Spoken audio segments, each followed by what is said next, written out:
Welcome. This is Janis Ahmed with the daily roundup of news from the US and around the world. First, the headline. White House and GOP celebrate passing sweeping tax bill.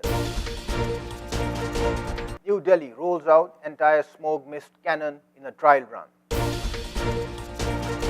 Chief Justice of Lahore High Court opens special court to hear children's cases.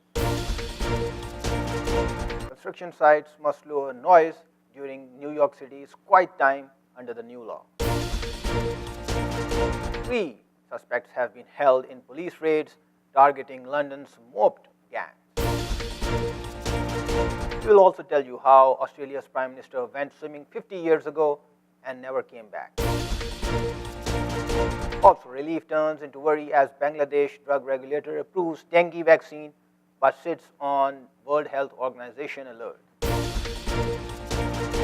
Now the details.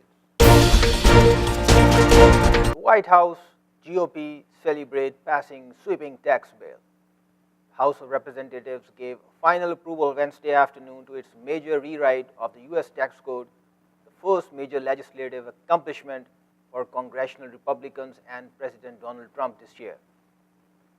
Republican lawmakers joined Trump on the White House lawn Wednesday afternoon to celebrate their largest legislative achievement of 2017 in a public ceremony lauding most sweeping overhaul of the US tax system in more than 30 years. It's always a lot of fun when you win, President Trump said at the ceremony after thanking congressional leaders, including Senate Majority Leader Mitch McConnell and House Speaker Paul Ryan. Hailing passage of the GOP's tax plan and surrounded by dozens of prominent Republicans in Congress, Trump said the package would fulfill its core campaign promise. It's really simple when you think you haven't heard this expression, "We are making America great again," he said.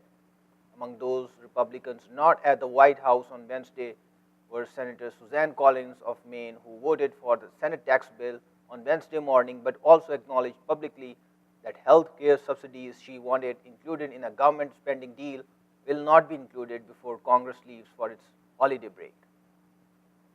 The bill passed the House a second time by 224 by 201, with no Democrats backing it and a dozen House GOP members voting no.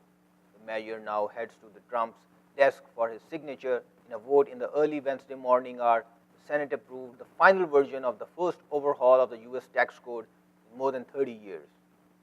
The bill passed along party lines 51 by 48, with the final result announced by Vice President Mike Pence, who presided over the vote. The House passed the bill earlier Tuesday, but technical changes weren't made to it in the Senate. A fractured GOP unifies to pass a landmark tax plan. Here's how it came together. Trump plans to thank congressional leaders for their hard work at the White House celebration, economic advisor Gary Cohn said at an event hosted by Axios. The event will take on a celebratory atmosphere, Cohn said, but Trump will remind the Republican leaders from the House and Senate still have a lot of work to do. The president will not actually sign the bill Wednesday. However, the bill will not be enrolled yet. The formal term for when a final copy of a bill passed by both houses of the Congress is sent to the White House. President Trump said the result will speak for themselves.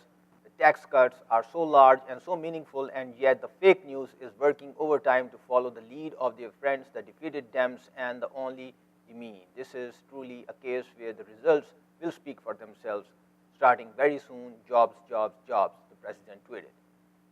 Ryan appeared on several morning shows Wednesday to defend the legislation he's worked towards since 1993. The plan, which critics say is heavily weighed to ease the tax burden on businesses rather than the middle class, drops the corporate tax rate down from 35 to 21%, repeals the corporate alternative minimum tax, nearly doubles the standard deduction for the individuals, and restructures the way passages through the businesses are taxed.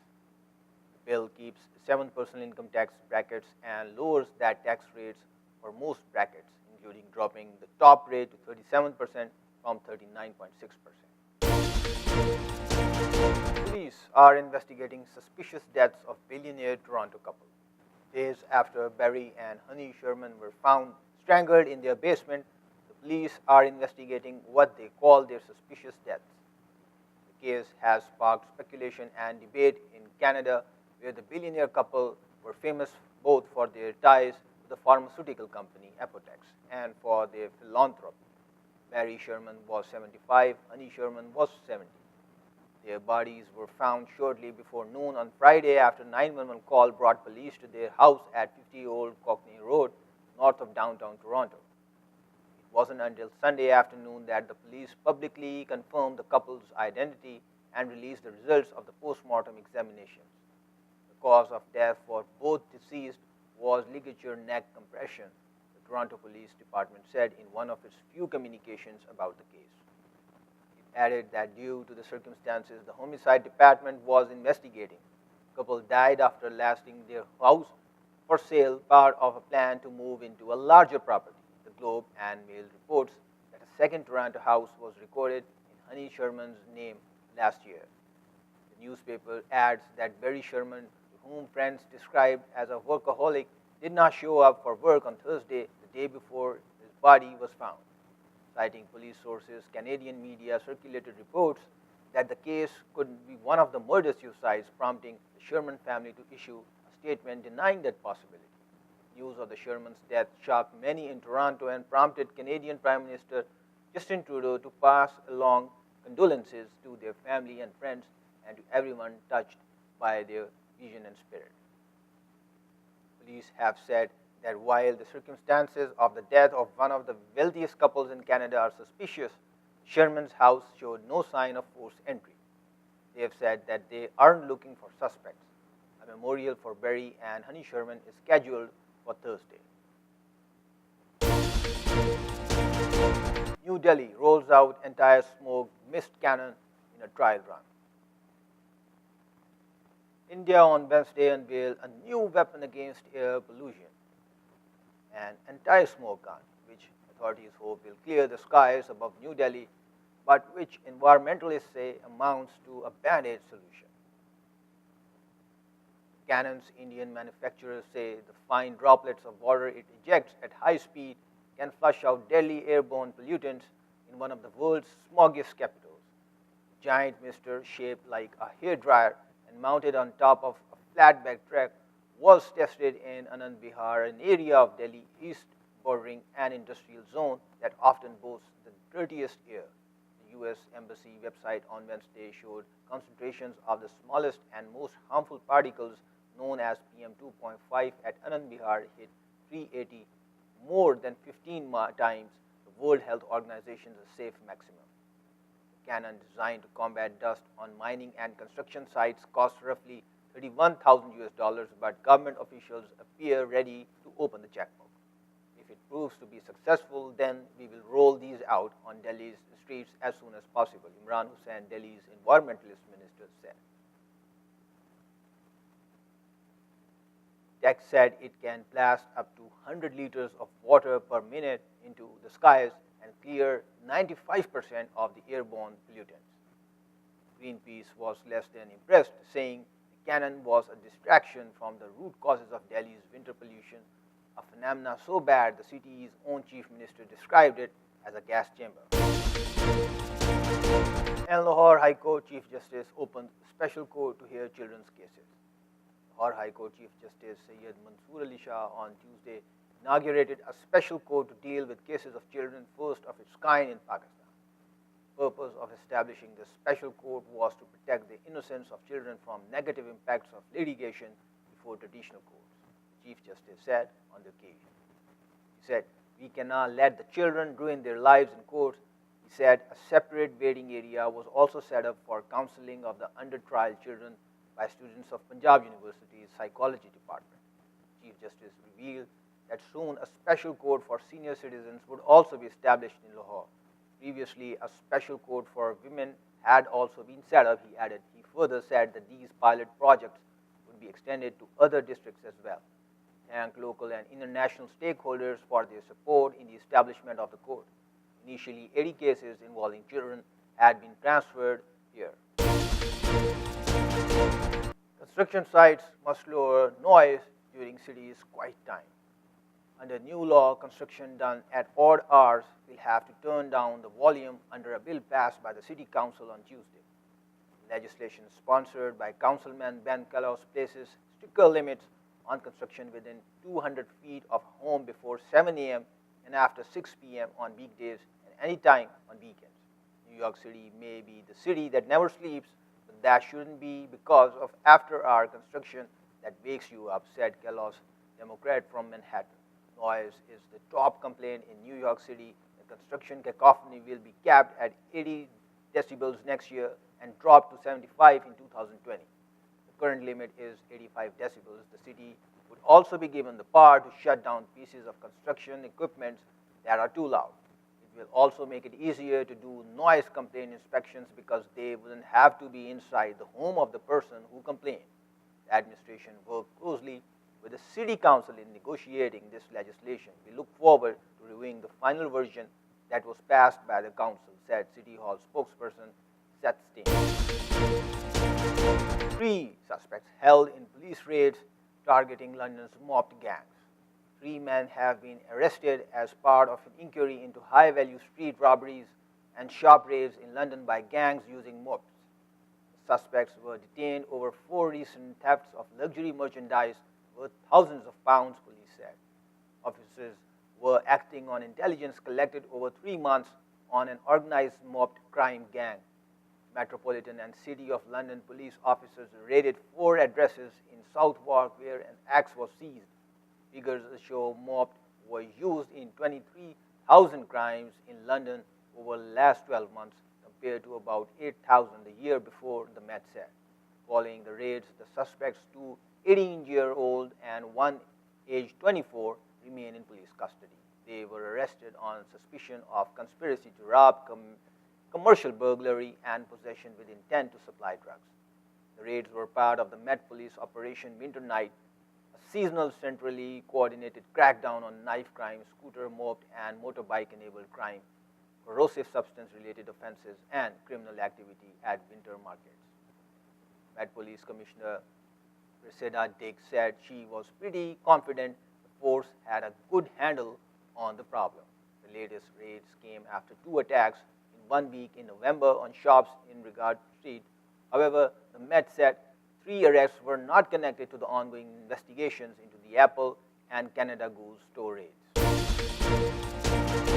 How Australia's Prime Minister went swimming 50 years ago and never came back is not a mystery anymore. 50 years after his disappearance, Harold Holt's lengthy career as a progressive and groundbreaking Australian politician has been completely overshadowed by the mysterious nature of his death. Holt became Australia's Prime Minister in January 1966, only 2 years before he vanished. It wasn't only Asia that Holt wanted Australia to move towards. As Prime Minister, he built a close personal friendship with the then US President Johnson, famously declaring at the White House during a visit he was all the way with LBJ in the early stages of the Vietnam War. The day Holt vanished was hot and humid, Sunday perfect for a swim. Before lunch on December 17, 1967, Holt had decided to head to the local beach close to the holiday house he owned at Portsea on the Victorian coast. Witnesses on the beach told police the tide was unusually high with a strong undercurrent that day. Some said it was the highest they had ever seen. Despite that, Holt began to swim further from the beach into deeper water. In 1968, police reports said one of the last things Holt had said to the group before he went into the water was, "I know this beach like the back of my hand."